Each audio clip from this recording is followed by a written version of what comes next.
Transmission begins. 5, 4, 3, 2, 1. This is the Josh Tolley Show on the GCN Radio Network.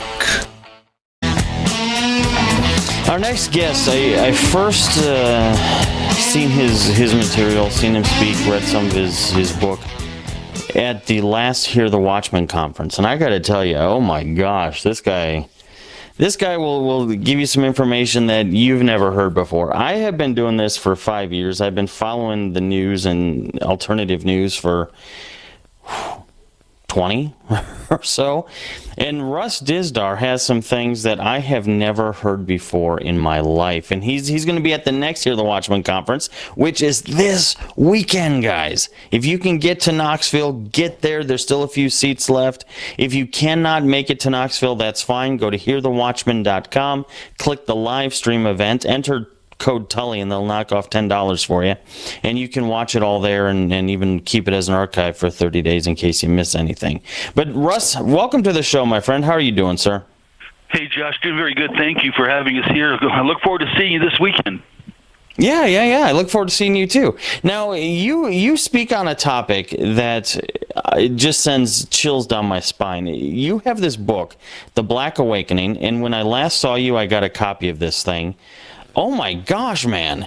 It's like we haven't even scratched the surface with most alternative media as to what's really going on. Well, it comes from just the groundwork. I mean, on the one hand, we started doing deliverances and stuff like that back in 1979, but we engaged what we call now a chosen one. Satanic Ritual Abuse is the process, but and others have called them super soldiers, Josh, and they're when we began to deal with them, it was just a matter of seeing them come to Christ, come to healing, come to deliverance, but there was so much complexity. They've been split into different personalities. They've been programmed. They've been demonized. They know ancient languages. So in the beginning, it was strange for us, but I committed back in 1980 to I just said, Lord, I'll go as far as you want me to with this. Well, that's many years ago, and we've dealt with hundreds. And the underground, it's like I liken it to Ezekiel 28, where God just led Ezekiel down into a tunnel and opened a door, and just literally showed him the underground. So we have been dealing with the victims to help them ever since that time.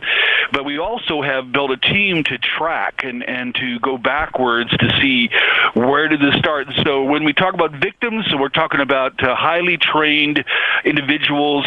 And the numbers are off the charts. Where they've come from is an astounding picture, and the devastation of their life is the issue that we deal with. We want to help them, but the numbers of them in the United States, every city, every location, every state, you're talking 10 million of them in the United States, and it all goes back to the Nazis, and it all has everything to do with the future, and I believe the troops of Antichrist coming. So let's kind of build some context around this, because I'm sure some listeners are going to be like, whoa, wait. Yep. What are you talking about? So these satanic super soldiers that you were referring to, who are they? Where did they come from? Well, yeah, let's just start there. Where did they come from? Sure. When we began to track it, this goes all the way back to the Nazis. And again, we can look at all of the history. We can look at history and see the books.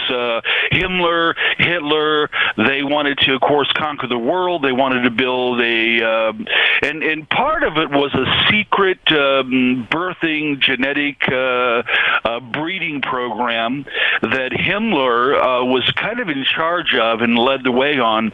Well, they believe that they can create, and we've all heard this, godmen or super, soldiers, but they call it the master race. So their version of this back then in the late 30s was to find Germans who had what they called the Aryan blood. They believed, and for us it would be the Nephilim blood. I mean, this is what they believed, whether we believe it or not. They believe they are being guided to backbreed so that they can reproduce what they called godmen. And that's history. That's what they attempted. What we didn't know was the details of that. And of course, after the war, war in the mid 40s, then that was kind of we thought it was off the table.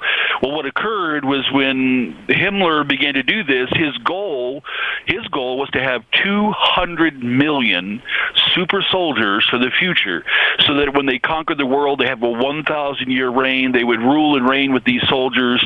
They would be stronger, faster, and again, their version, God-men, small g. So when the war was over, the rat lines took the Nazis, the SS, the scientists all over the world. And 25 years later, all of a sudden, we have these individuals showing up at psych wards and counseling centers. At first, they're diagnosed as schizophrenic, but then they realize, no, these are not. The American Psychological Association, and worldwide, by the way, they had to decide, hey, who are these people? Because they're showing up by the hundreds in the 70s, then by the tens of thousands in the 80s. The estimates were into the millions in the 90s, and it's like, where are they coming from? They diagnosed them in the secular sense and called it multiple personality disorder. It is now called DID, dissociative identity disorder, and they also recognized that the process was a trauma-based, splitting human personality and the creation of separate sub-alter personalities, but the secular world didn't know how to define or really go into it further, and nor did they track it on a global scale or to see where did they come from and why. They came up with a diagnostic definition, and they tried to bring out treatment models, which they simply cannot heal them in a psych ward or in that process. But that's where in the 70s, 80s, I mean, across the United States, even we began to hear about satanic ritual abuse. Police stations, police detectives began to be trained in the late 80s, in the 90s. I got involved on that side of the fence in the police academy and helping to train but Josh, again, the development is nobody knew. They just saw victims. They saw people that were just damaged, and everybody's been trying to help them. But we realized that the process was satanic rituals, the demonization of these individuals, and then the more we looked into it, the more we engaged, the victims. Well, we found some that came right out of U.S. military, Fort Bragg, Psy Warriors. This goes back to Goat Lab. This goes back to the Operation Paperclip. When these scientists were brought over, they brought a technology that they were already learning under Mengele and the other scientists, and I believe again, dark powers guided them in all this process. So we've heard now of MK Ultra, Monarch, goes back to the Marionite programming. We've heard all of this, and that information is all about 50, 60 years old. What we don't hear on the secular side of it is the vast development of the underground, the demonic side of this, and I believe a technology that they have come up with to in their version, their own words, to create the troops of Antichrist for the future. Well, Russ, let's take a break there, because I kind of want to talk about, when you say satanic rituals, what do we actually mean? How did they create these individuals? We'll dig into that right after this, folks. Don't go anywhere. All right, we're talking to Russ Dizdar. I'm going to give you a few websites. TheBlackAwakening.com, RaggedEdgeRadio.com, and the ShatterTheDarkness.net. Now, Russ, when we were talking about these satanic super soldiers, how did they actually create them? Was this done through genetic manipulation? Was it done through some sort of weird cultic sex ritual? How did they create these first initial super soldiers? Sure, it goes back again to the late 30s. in Germany, under the Nazis, they had what was called Lebensborn, source of life. So they believed that they could, with spiritual enhancements, I mean, what they would do in that day, from what we've read anyway, and what we've discussed with some Germans, was they would want to do it on some kind of certain cultic holiday, or in a cemetery, or in some kind of meditative. They wanted to have some kind of spiritual influence when, they would, seek to breed or to mate, to create. They didn't have to be married. They just simply chose individuals that seemed to have a disposition with this ancient blood, or this power of the old Aryan. So they would breed them. The idea again was to do rituals in the sense of inducting them.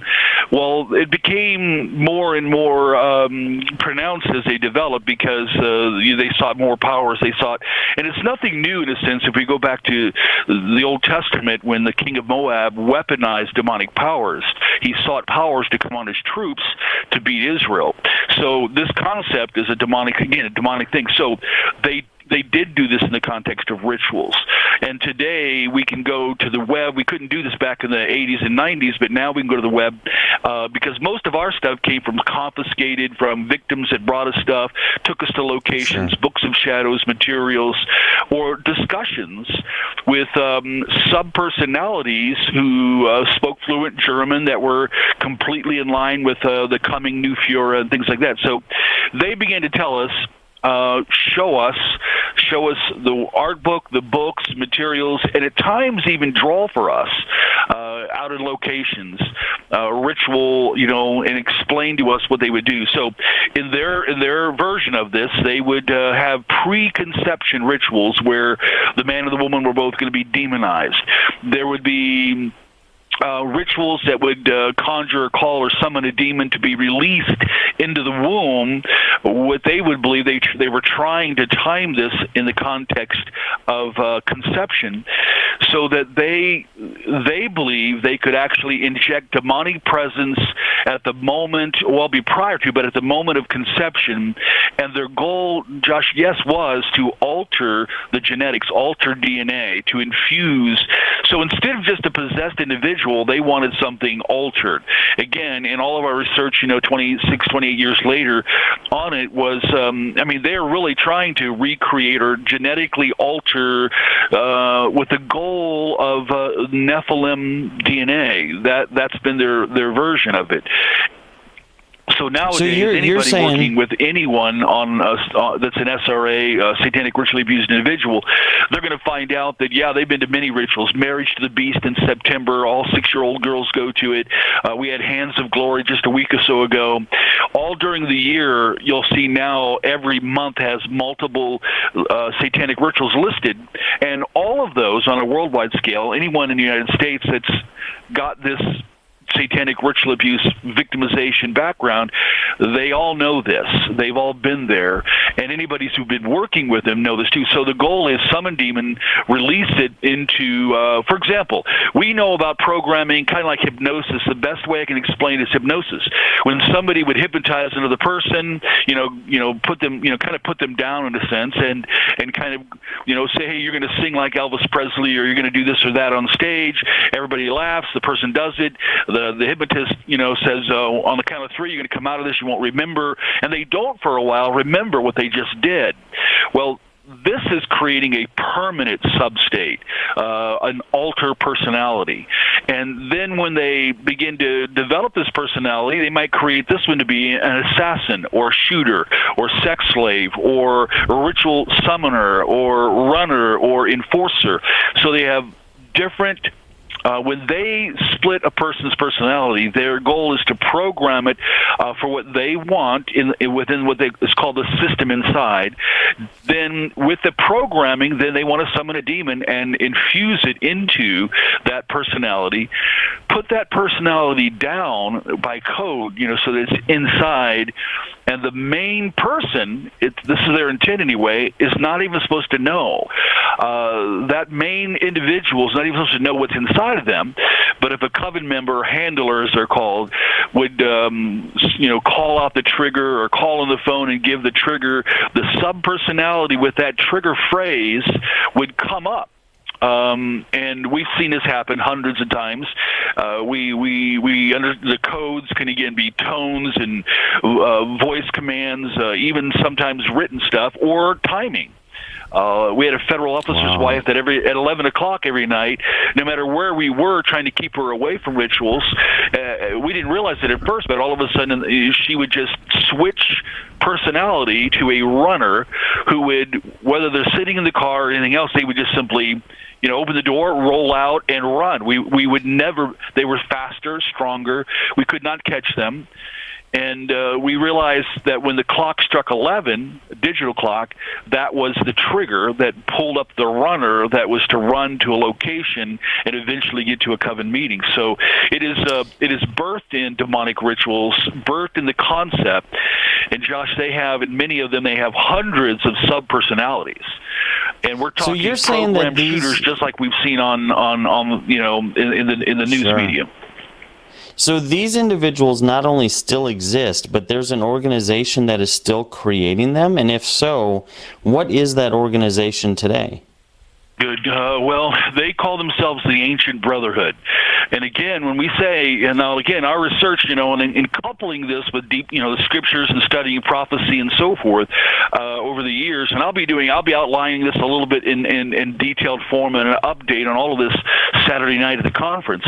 We're talking since they began this in the late 30s, that would have been somewhat of first generation, but when they got spread all over the world, they then, wherever they were, whether United States or Australia or England or Scotland or Canada or wherever they were, they began to do the process there. So the first generation I look at right now would be between 60 years old and 71. And we now know by secular estimates also in the United States, they believe there might be 10 million. Whoa. Over a 60-year period that have been developed, or a 70-year period that's been developed.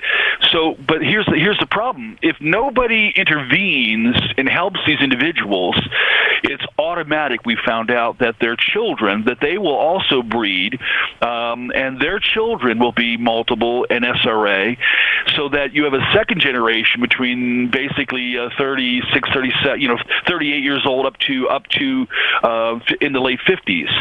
And if nobody breaks into them, then you have you have a third generation developing from the 20s up to in the mid 30s, and now we're dealing with fourth generation, 8-year-olds, 12-year-olds that are split, demonized, programmed, same stuff as in them that's in the 65-year-old. So we now have 4 generations of this.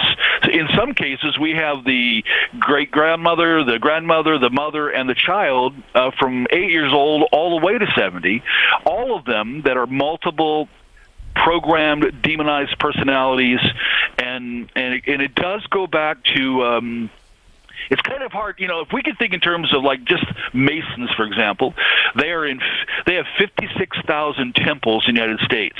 They're in every single city, really? every single township, and that's by design. They've done that by design. It's an occult project that they have.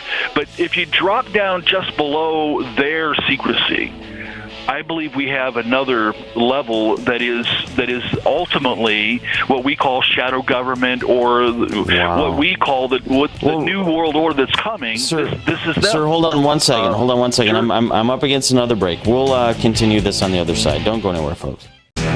All right, we are talking to Russ Dizdar. He's going to be one of the featured speakers at Hear the Watchman, so make sure you are watching that in some way, shape, or form, either live by coming to Knoxville and joining us, or if you cannot make it there, you can live stream it as well. Just go to hearthewatchman.com. Hearthewatchman.com, click on the live stream, and sign up that way. Enter code word Tully. They'll knock off $10 for you.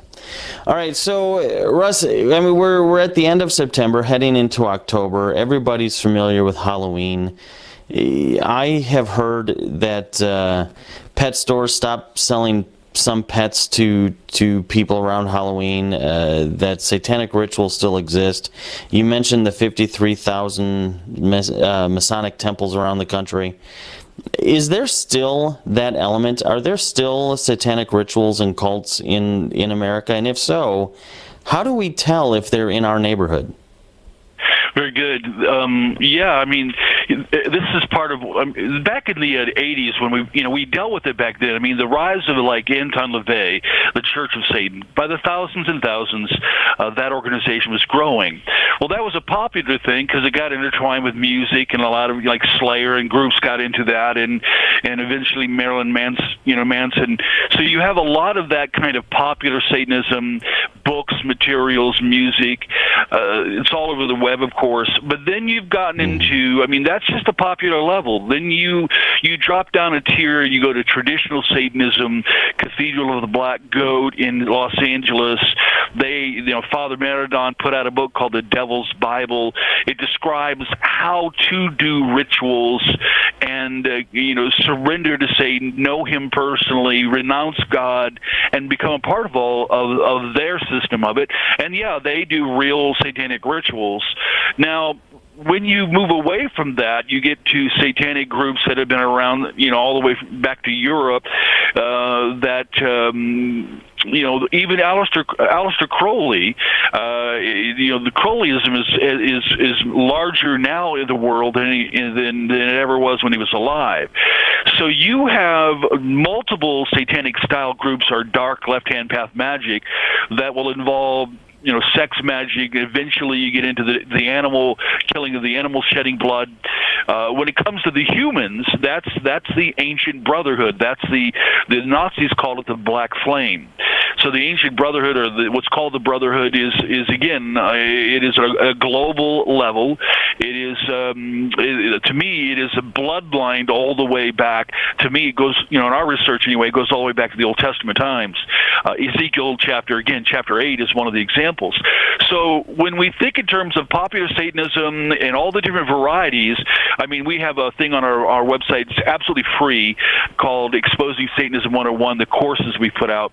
And it goes over psycho-Satanism, self-styled Satanism, traditional Satanism, popular Satanism, the underground Satanism, all the different versions. And the new one, the Temple of Satan, or the Satanic Temple, which is really kind of a mock Satanism. But they all are involved on some level, like even Anton LaVey's book, The Satanic Bible, on rituals, summoning. Now, you go to then the Haitian stuff.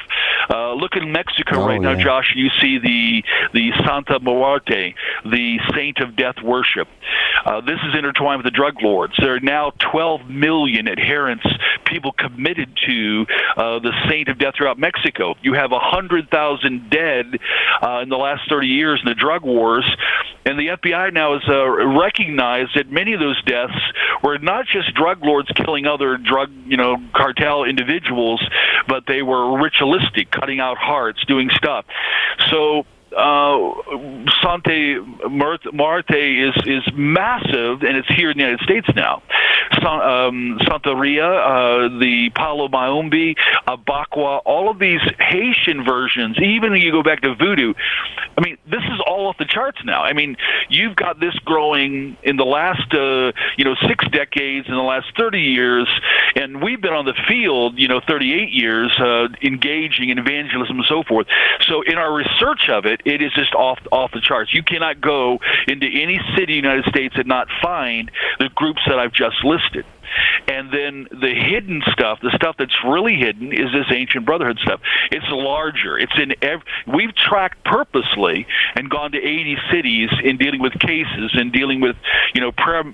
We involve this entire process of discovering it. Now, again, on our website, free, absolutely free, is a training course called Dark Rituals, Dark Powers. It's about 14 hours. We even have 2 of the small MP3s aimed at law enforcement. How do you find these underground, the really hardcore underground groups? I don't believe you can find it, because there's this.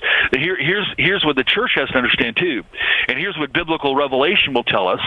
There is a secret power, a mystery of iniquity. The Greek word is mysterium. It is this global system, this collective of Satan that is operative. Their targets the political, military, and economic realm. Again, a good example is the discoveries at Bohemian Grove. If we look at they call it a mock ritual. It is not a mock ritual. No such thing as sympathetic magic there. That is a real human sacrifice. It's been going on for years. All the victims that have come from there tell us that. Anybody knowing left-hand path magic or ritual knows that's a real ancient ritual. Who do they have there? Presidents, senators, media moguls, and all the rest. We think it's outlandish, but what's really outlandish is who has the power to draw world leaders, including our presidents and senators, to that place. That's what I'm talking about. That is the Ancient Brotherhood. Track that to Belgium, the Mother of Darkness Castle. Track that to Wewelsburg, the Wewelsburg Himmler Castle. So this underground is, to me, in our research, the same thing as what we see developing, prophesied in Daniel. A new kingdom is going to come, a terrifying, ripping, tearing system. We casually call it the New World Order. The Bible calls it a beast system, a Therion system, meaning it'll bring the greatest destruction to human life, but it will be hidden. It will be supernaturally protected and guarded and cloaked. They even have rituals, Josh, to create a cloaking and an invisibility ritual to hide themselves. So it's I'm going to say this very clearly. It's larger than all of the public satanic groups.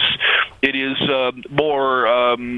It's where the real, I call it the real Luciferian, the blood and guts real, they know what they're into. They know they want Lucifer to come. They know they're here to draw the powers to advance that kingdom, to advance the cause. And they're very serious, very deadly, but they're multi-continental, multinational. We all talk about the shadow government. Well, yeah, that's exactly what the Bible prophesies, that there's going to be this system developing, growing, Revelation 13. In the future, which may be just years away, the apocalypse, the unveiling of the Antichrist is inseparable from the rise of this massive, multinational, multi-continental, totally satanically empowered system that will, again, public writers call it the New World Order. And we hear about it in the Mason information. We hear about it in politics. But beneath that thin veneer of just hearing pieces and parts is a system we've looked into for over 35 years of tracking. Boots on the ground. Josh, it is vast. It is huge. They are ready. They're ready to go. They're ready to unleash. That's their declarations. And how do we, so one, I think churches need to be talking about this. I think everybody should be talking about it. Two, how do we tell? Like, is there some sort of little sign, like, without sounding funny, like, is there something they might hang on their house? Is there something that might be on their car? Because when we look at the Revolutionary War, we did see Masonic symbols in their business signs. That's how they knew, each other were Masons. Is that sort of thing happening now? And unfortunately, I don't have time to get to the answer before the break, so I'm going to keep you until the other side. But I'm just thinking out loud here. There has to be something that we can individuals do, because I know for certain I'm not getting invited to Bohemian Grove, and I know that I'm not going to be in on the inside track on any of this. So how can I and my listeners even be aware that this is happening? So we'll get into that on the other side. Don't go anywhere, folks. We'll be back right after this. All right, welcome back. Second hour, Josh Tully Show, GCN Radio Network. You already know the phone number, the website, the book, Evangelpreneur. We are talking to Russ Dizdar, and again, he's going to be at this weekend's Hear the Watchman event in Knoxville. Get there if you can. If you somehow cannot get there, you can still live stream the event. Go to hearthewatchman.com, click on live stream, enter Tully, get a discount, and watch it with your family over the weekend. So, Russ, before the break, I asked you a question, and evidently it's a popular one, because we heard from a number of people over that break saying, yeah, how do we tell? Is there any way to tell? Like, are these people proud? Do they have bumper stickers, special rings, anything? Well, no. This is again where it goes down below that visible tier. You can do that with Masons per se. You can do that with, even those in traditional Satanism. They'll reveal themselves along the way. You could be invited to something. So. This is quite different because it's generational, it's bloodlined, it's family, it goes again back generations now. So when we talk about this, and again, our tracking deals with the infiltration of the church, the infiltration of the military. Here's what I'll say quickly. I believe after all these years, and I would say at least close to 30 in tracking directly, including going to Germany and Wädelsburg and France and so forth, in tracking all of this, that they, in the United States alone, they are in every city, every state, every location. They have been placed by design in military, law enforcement, within the whole structure of American society, in a sense, but also in the church. The infiltration, they begin to release them and send them by design into the body, into the church. PTL, look what occurred there. In churches where they come and they may first come and act like they need help and so forth, but if they are one of these SRAs, and again they call themselves chosen ones, chosen for Satan, they then are very dangerous because they can be very stealth. If they've shown up at a local church, it means the church has been targeted by a coven, that they are coming in, and up front wise, this is where the danger comes in. Up front wise, they seem to be just somebody you need. You're working with them, you're talking to them, but sub-personalities that are co-conscious, that is, they're conscious, they can be aware of you and see you, that are demonized, they can come in releasing demonic curses, spells. They can summon demons from, a simple ritual, and send and target a pastor and target a church. So how do you then know about them? Well, let me. In that 14-hour training, it does begin with becoming aware of this information overall. I believe again the Bible is spelled out infallibly and incredibly that there will be not only a new order, but there has to be the ground troops. You cannot have a political system, even in a small nation, without the soldiers. So I'm talking here about the soldier level of this vast, political, military, economic system that will be bigger than anything ever in history. So these individuals, they can be in school, they can be in, your next door neighbor, they can be. Now, there's never going to be, and we have not seen where there's just an outward, symbol on the door, something over here. It just doesn't happen. Some of the individuals who are like high priestesses and so forth, it's very possible they can wear a small, tiny ring on their pinky finger. We've seen that. Wearing particular jewelry that might not identify, we don't know what it's all about, but it'd be charged. In other words, demonized jewelry, power rings, things they wear around their neck. With when it comes to the military side, when they kind of sanitize this, brought into military, monarchs may have a small tattooed butterfly on their left ankle. Now, that's truthfully, on a visible level, Josh, you're not going to see that. So this is where. Now, you may begin to deal with it in a church. You might begin to deal with it in a counseling situation where you see episodes where these individuals that begin to break down, the programming begins to break down. They want help. They want to break out. So hundreds of thousands of them have shown up in psych wards, counseling centers, and they begin to tell the stories. And, of course, once they come out that level, when they're coming out like that, they may, you might have somebody like that in your church, and there's parts of them telling the stories. They're saying where the rituals are being done, and they might even take you to where they're being done. They might even show you the houses of perpetrators. Now, we have taken individuals like that and again, for almost 30 years. And we have taken our teams to go to all these different locations everywhere, because we wanted to vet it. We wanted to say, listen, we're hearing weird stories. This is 1980. We're hearing strange stories of underground rituals, and we're seeing languages and things that are written and symbols that we haven't seen in any books. So we decided back then to track it. We learned very quickly that not only is it verifiable and real, but it's dangerous.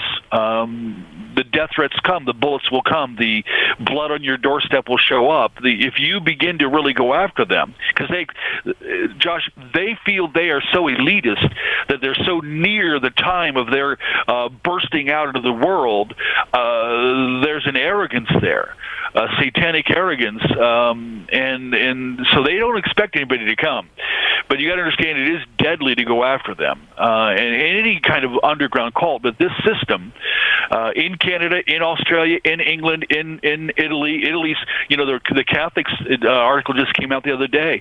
They're in a massive search and development of exorcists in their version of it. Because Italy's overrun, and they don't even understand it's not just demonization.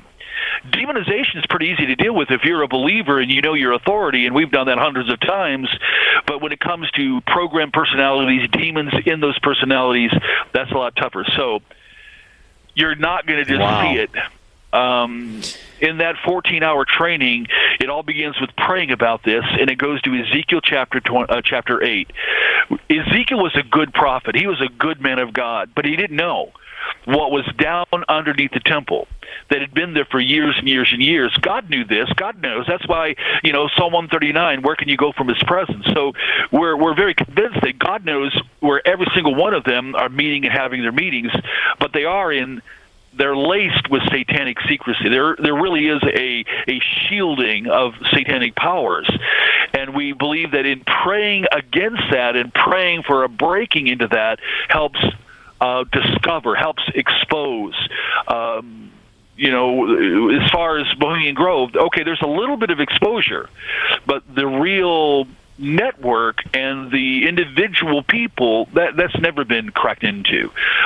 So it's going to take that. Look in the chapter 8 of Ezekiel and study that, and you're going to see that God had to take Ezekiel, and he was willing, but he took him and he had to open a supernatural, I call it a supernatural hole. God had to supernaturally open the doorway in, and then tell Ezekiel to go in, showed him so much of the abominations, then showed him more of the abominations, but then he led Ezekiel all the way to the faces of the perpetrators.